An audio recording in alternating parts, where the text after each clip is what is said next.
अस्सलाम वालेकुम। तो सुबह सुबह सबसे पहले हमने सोने से उठे भी नहीं थे तो दरवाज़े पर आवाज़ आने लगी आलू प्याज वालों की। तो सबसे पहले हमने नाश्ते से पहले मुंह भी धोने से पहले और सबसे पहले हमने करी शॉपिंग आलू और प्याज की। फिर हमने नाश्ता किया। नाश्ता करने के बाद हमें फिर से एक आवाज़ आई कि अब और कोई आया है गेट पर। और ज़्यादातर हमारे गेट पर लोग आ जाते हैं जो फिर आ गए थे प्लास्टिक वाले जिनके पास झाड़ू थी, लोटे थे, मग थे, चाय चलनी थी। तो मुझे जिस जिसकी चीज़ की ज़रूरत थी वो मैंने उनसे लिया। अभी एक सामान मैंने उठा के रखा नहीं था, तभी दूसरे वाले भी आ गए तो उनसे भी हमने शॉपिंग करी। और फिर शॉपिंग करने के बाद तो आज था ईद मिलादुन नबी। तो हमने सोचा जल्दी से हम जब हमने सामान लिए ही लिया है तो जल्दी से इसका यूज़ भी करें। फिर हमने उससे जल्दी से सफाई शुरू कर दी। मेरी बहन ने झाड़ू लेकर खड़ी हो गई। वो उसने कहा चलो आज मैं पर्दे वॉश करने से बच गए थोड़े दिन। इस पे धूलें जो थी वो से सब साफ़ हो गई। पूरा घर क्लीन कर लिया, पर्दे साफ़ किए हमने सारे।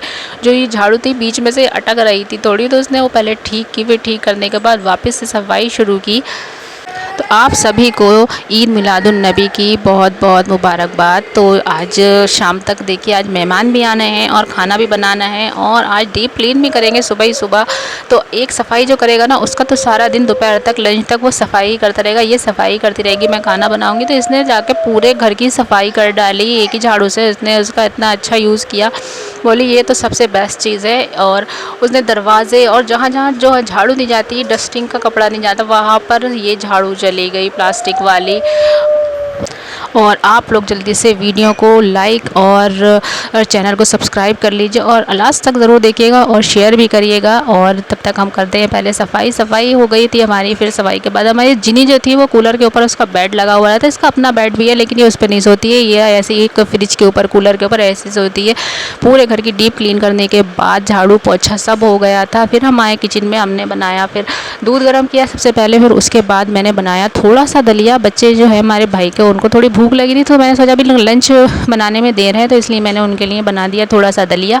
दलिया बनाने के बाद मैं बनाऊंगी अभी लंच में नहारी, क्योंकि शाम को मुझे बनाना है बिरयानी। और जब शाम को चावल बनेंगे तो इस टाइम तो जाहिर है चावल नहीं बनाऊंगी, दोनों टाइम चावल तो नहीं खा सकते ना, इसलिए एक टाइम बनेगी रोटी। तो दो लंच में बनाऊंगी मैं नहारी। तो इसके बाद मैंने पहले बनाया दलिया और दलिया के बाद अब मैं तैयारी करूंगी नहारी की। और फिर जब दलिया रेडी हो गया तो फिर मैंने जल्दी से कुकर चढ़ाया। उसमें मैंने नहारी का बनने रखी। नहारी का गोश्त मैंने सुबह ही फ्रिज में से निकाल दिया था क्योंकि वो रात का आया हुआ था, फ्रीज था, तो वो मैंने सुबह ही निकाल दिया था। फिर जल्दी से जितनी देर मैंने दलिया बनाया उतनी देर में नहारी का जो गोश्त था वो भी सॉफ्ट पड़ गया था। फिर वो फ़ौरन से मैंने कुकर खाली किया और फिर नहारी बनने रखी। और उसका जो ऑयल था वो भी निकाल लिया, एक्स्ट्रा ऑयल भी निकाल लिया था। वो बेसन रखा हुआ है इसमें डालने के लिए। सारी तैयारी नहारी की चल रही है।